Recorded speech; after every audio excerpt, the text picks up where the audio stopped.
We're selling your condo, announced. Our business failed. Sign here. I smiled and produced my deed. $3.2 million irrevocable trust 2018. The real estate attorney cleared his throat. That's protected. They have no authority. Mom's face went white. The next morning the calls started. But let me back up. Because the story of how my parents tried to sell property they didn't own starts years before that Sunday brunch meeting. It starts with a pattern I'd watched my entire life. I'm Maya Chin, 34, and I've been the family disappointment for as long as I can remember. My older brother Kevin graduated Yale Law. Partner at a major firm by 32. My younger sister Ashley married a surgeon and lives in a house that gets featured in home design magazines. Then there's me. The one who never quite figured it out. I went to state school. Studied finance, which my parents thought was pedestrian. I worked in corporate banking for 3 years, which they called middle management mediocrity. When I left to start my own financial consulting practice at 27, Dad actually laughed. Consulting, he said, making air quotes. That's what people call unemployment when they're too proud to admit they failed. My parents owned Chin and Associates, a marketing firm they'd built over 30 years. It was successful once. They loved reminding me of the glory days. The big clients. The downtown office. The respect they commanded. By the time I was in my 20s, that glory was fading. But they refused to acknowledge it. Pride is a hell of a drug. Family dinners were performance reviews I never passed. Kevin would discuss his latest case victory.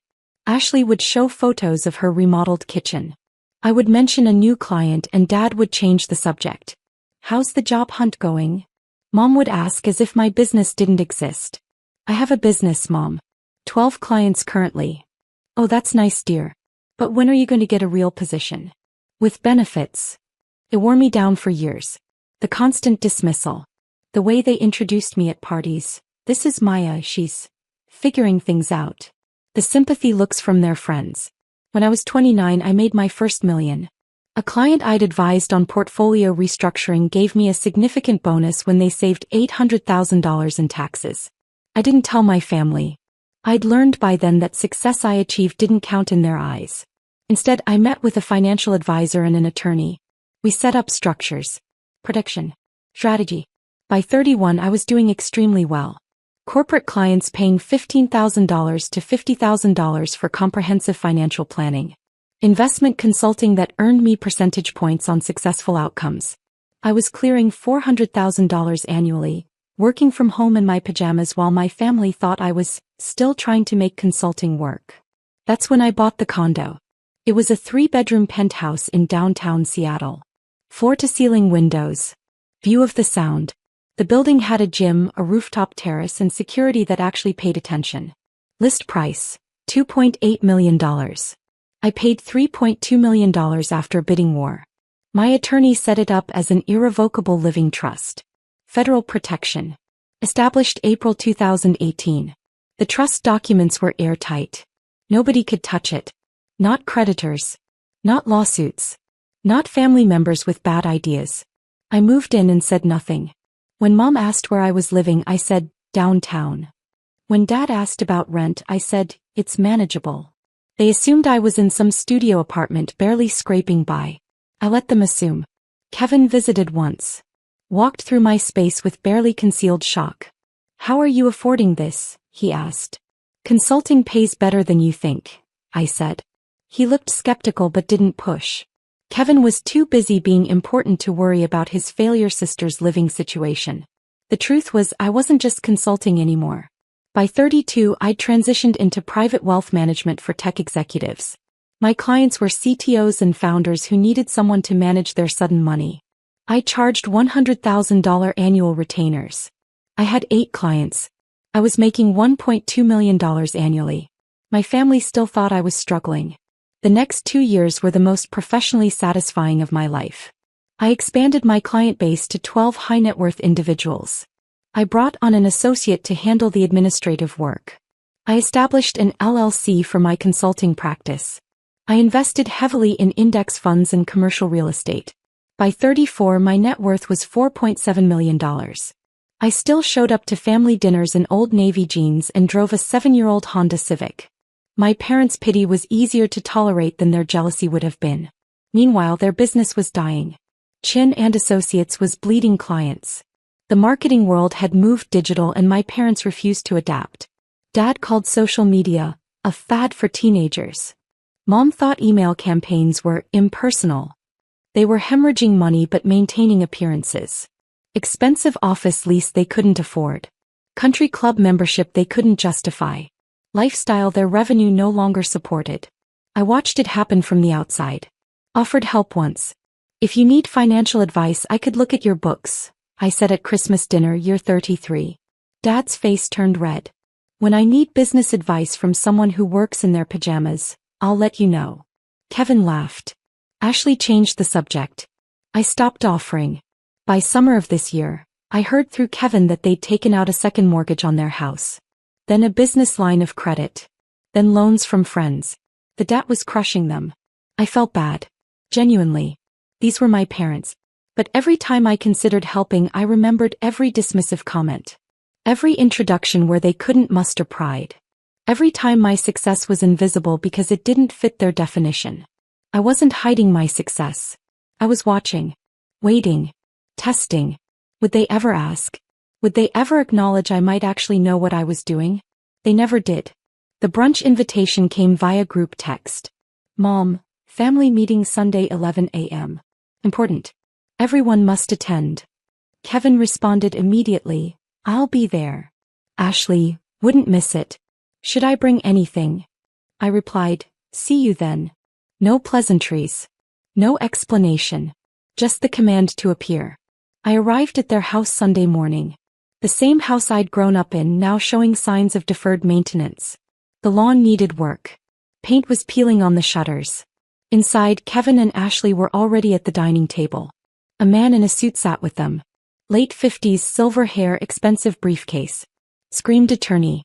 Maya, you're late, Mom said, though I was exactly on time. Traffic was light, I said, taking a seat. Dad cleared his throat.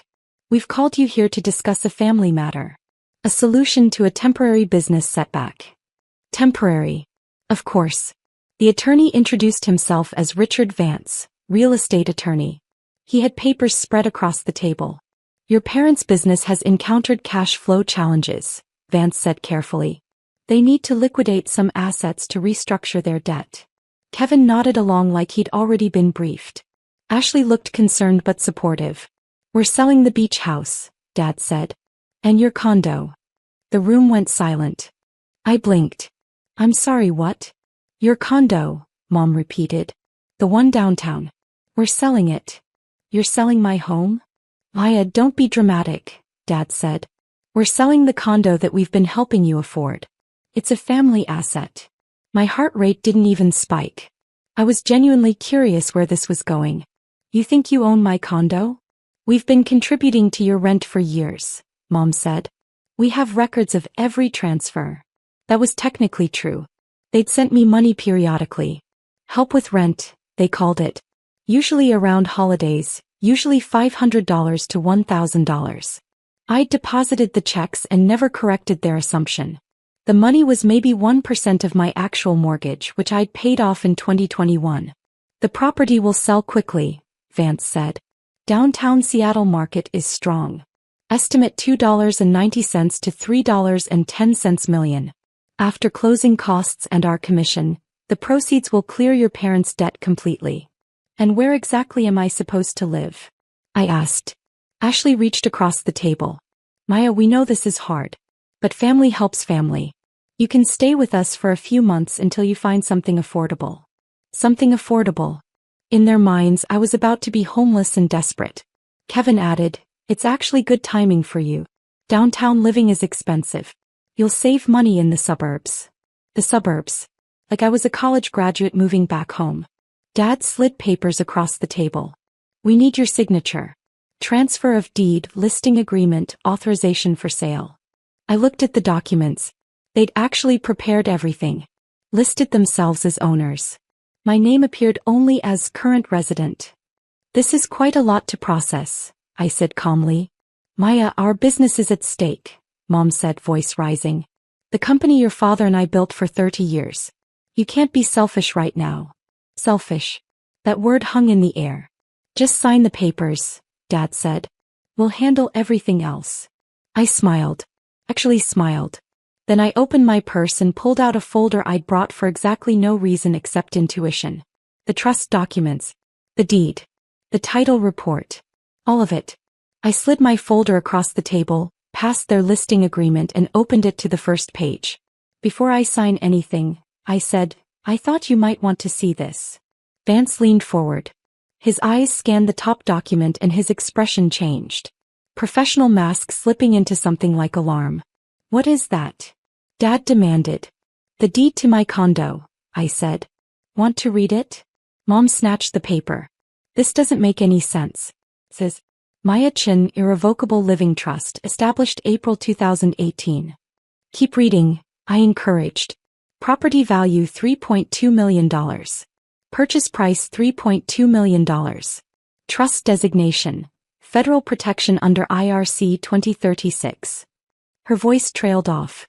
Vance had gone pale. He was flipping through the other documents now. The trust agreement. The title insurance policy. The closing statement from 6 years ago. I don't understand, Ashley said. Maya, did you buy it? In 2018, I confirmed. Paid cash. Well, certified check. Same thing. Kevin grabbed the documents from Mom. This is impossible. You couldn't have had this kind of money. You were 28. You were just starting out. I was doing quite well, actually. Doing well. Dad's voice cracked. Where did you get $3 million? I earned it. The silence was spectacular. Vance cleared his throat. Mr. and Mrs. Chin, I need to speak with you privately. No, Mom said sharply. She's lying. This is fake. She forged these documents to avoid helping us. I almost laughed. The trust is registered with King County. The deed is recorded. Call the county recorder's office. Call the title company. Here's their number. I slid my business card across the table. Not my consulting card. My personal card with my attorney's contact information. You want to verify? Be my guest. Vance was already packing his briefcase. I cannot proceed with this sale. The property is held in an irrevocable trust with federal protection. Your daughter is the sole trustee and beneficiary. You have no legal authority to sell, transfer, or encumber this property in any way. That's ridiculous, Dad sputtered. We've been helping her pay for it. Gifts, I said. Generous gifts which I appreciated.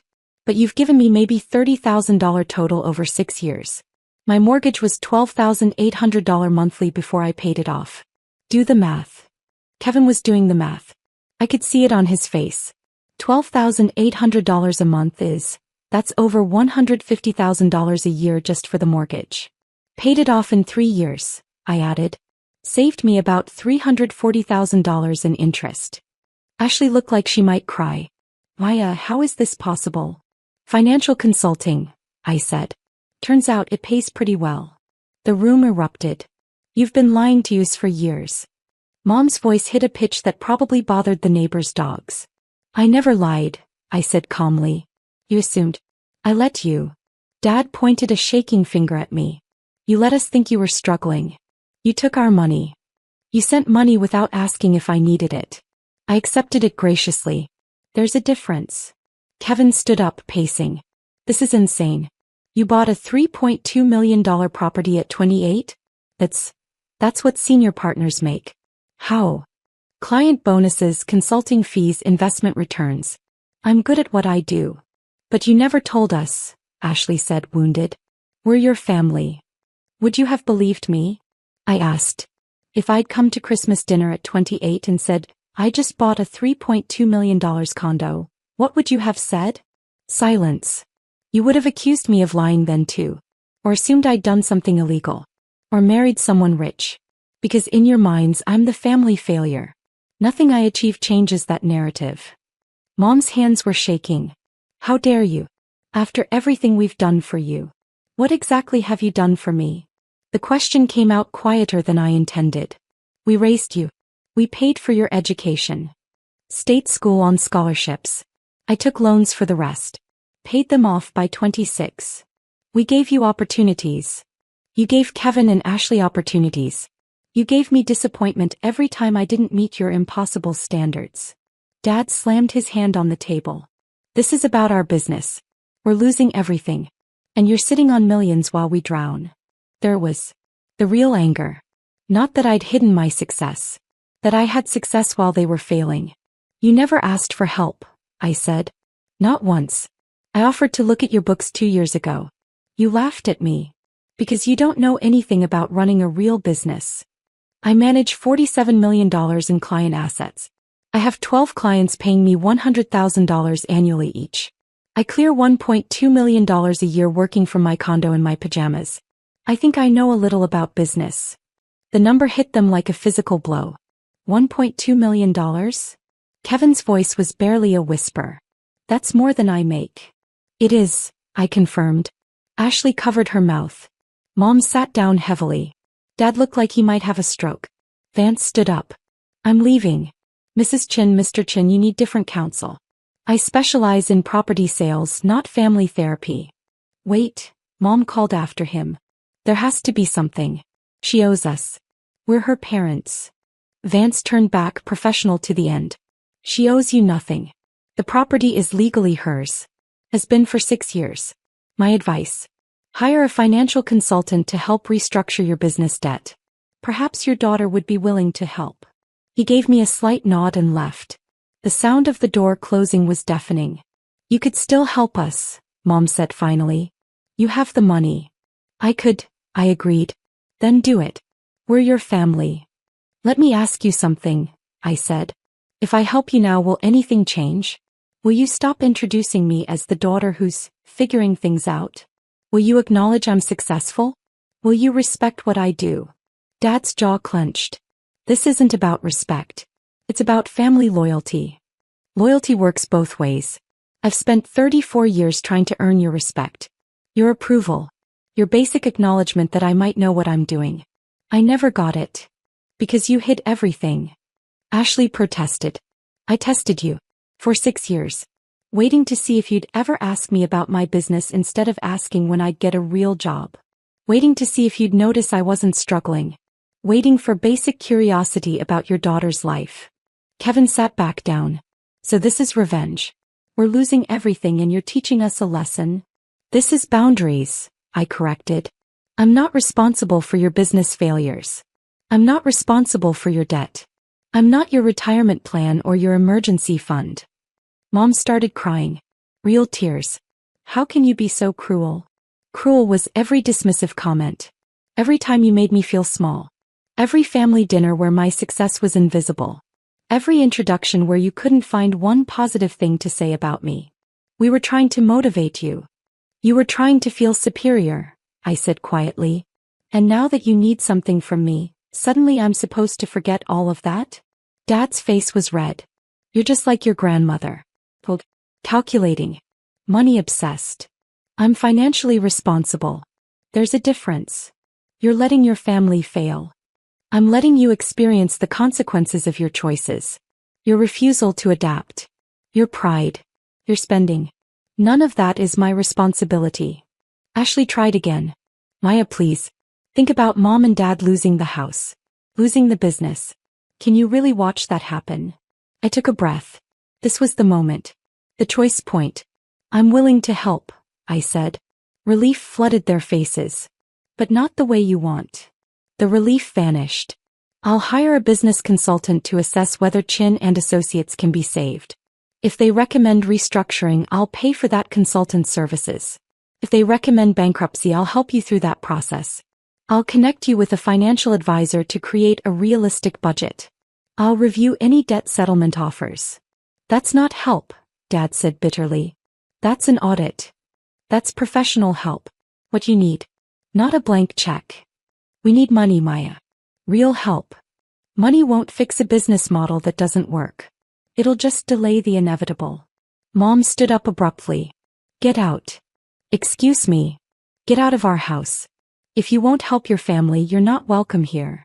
Kevin and Ashley looked shocked but said nothing. I gathered my documents calmly.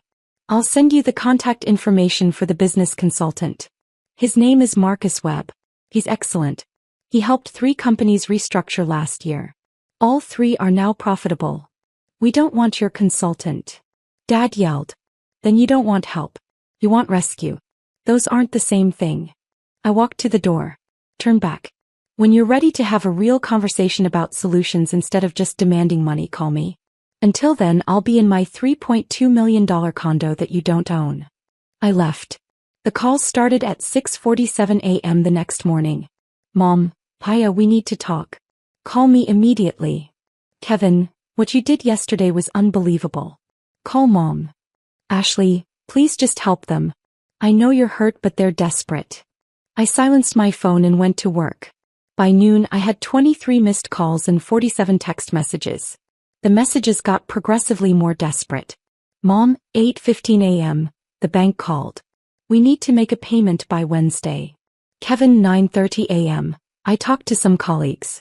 They said you're right about bankruptcy, but Mom won't hear it. Ashley, 10:45 a.m., Dad's blood pressure is through the roof. Please. Mom, 11:20 a.m., we can negotiate. You can set terms. Just please help us. I responded to one message. Kevin's. Me, Marcus Webb's number, 20655500147. He's expecting their call. I've already paid his consultation fee. Kevin, they won't call him. Me, then they don't want solutions. I returned to my client work. Portfolio review for a CTO who just received a $2 million stock grant. He needed tax strategy. This was what I was good at. This was what I'd built. My phone buzzed. Unknown number. Why Chin? Miss Chin, this is Marcus Webb. I just received a call from your parents. My heart rate picked up. They called you. Your father did. Brief conversation. He wanted to know if you'd paid me to tell them to file bankruptcy. What did you say? That I haven't reviewed their books yet and wouldn't make recommendations without data. He hung up. Of course he did. Thank you for trying, I said. For what it's worth, your offer was generous. Most children wouldn't pay for professional help after being treated the way you described. They're still my parents. They're lucky you remember that. By Wednesday, the messages changed tone. Dad, the bank is starting foreclosure proceedings on the house. I hope you're happy. Not happy. Sad actually. But firm. I didn't respond. Thursday afternoon, Ashley showed up at my building. The doorman called up. There's an Ashley Chin here to see you. Send her up. He walked into my condo and just stared. Really looked at it for the first time. Maya, this is incredible. Thank you. I never really saw it before. I mean, I knew it was nice, but you saw what you expected to see. What they told you to see. She sat on my designer couch. Probably $8,000. She didn't know that. They're going to lose everything, she said quietly. Probably. You really won't help? I offered help. They refused it. Money, Maya. They need money. How much? She blinked. What? How much do they need? Specific number. Dad said maybe $400,000 to clear the immediate debts and keep the business going another year. And next year. What? Next year, when that money's gone and nothing's changed, how much will they need then? Ashley didn't answer. That's why I won't write a check, I said. Because it's not a solution. It's a delay. And in 12 months, we'd have this exact conversation again, except I'd be $400,000 poorer and they'd resent me anyway. Why would they resent you? Because I'd have saved them. And every day after, they'd have to live with the fact that their failure daughter rescued them.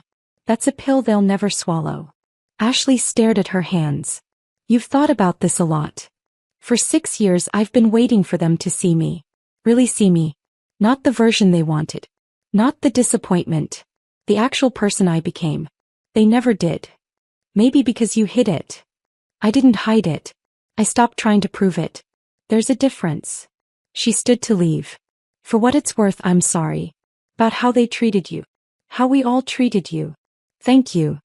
But I still think you should help them. I know you do. After she left, I pulled up my financial planning software. Ran scenarios. If I gave them $400,000, my net worth would drop from $4.7 million to $4.3 million. Still comfortable. Still secure. But it wouldn't fix anything. I'd learned from my clients that throwing money at structural problems never works. They'd come to me with failing investments, over-leveraged positions, businesses bleeding cash. The ones who survived weren't the ones who got rescued. They were the ones who faced reality and rebuilt. My parents needed to face reality. I wasn't going to rob them of that lesson. 6 weeks later, Kevin called. "They're filing Chapter 11, he said. "Business bankruptcy." "That's the right choice. They're losing the house too. Can't afford the mortgage. Where will they go?" Ashley and her husband offered their guest house. "It's small. But it's family." "Yeah." Silence on the line. "Maya, I owe you an apology. A real one. We all do." "Thank you. I looked into what you do. Read about your firm. You're really successful. Like legitimately. I didn't know. I tried to tell you. We didn't listen.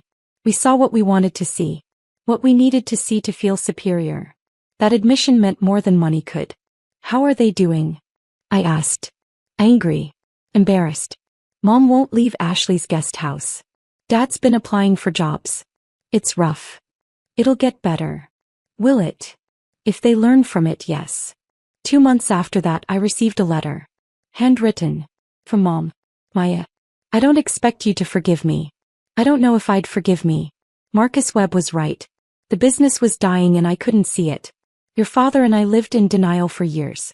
We spent money we didn't have to maintain an image that didn't matter. He tried to tell us. I remember now.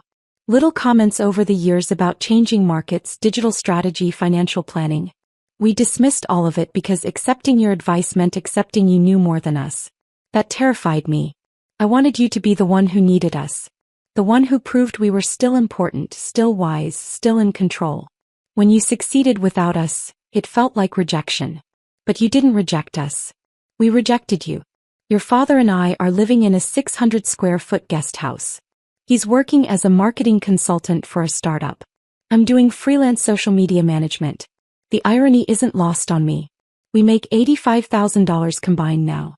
It's the most honest money we've earned in a decade. I don't know if we'll ever have a real relationship. But I wanted you to know I see you now. I see what you built. I see how strong you had to be to succeed while we tried to convince you that you were failing. I'm sorry." I read the letter 3 times. Then I called Marcus Webb.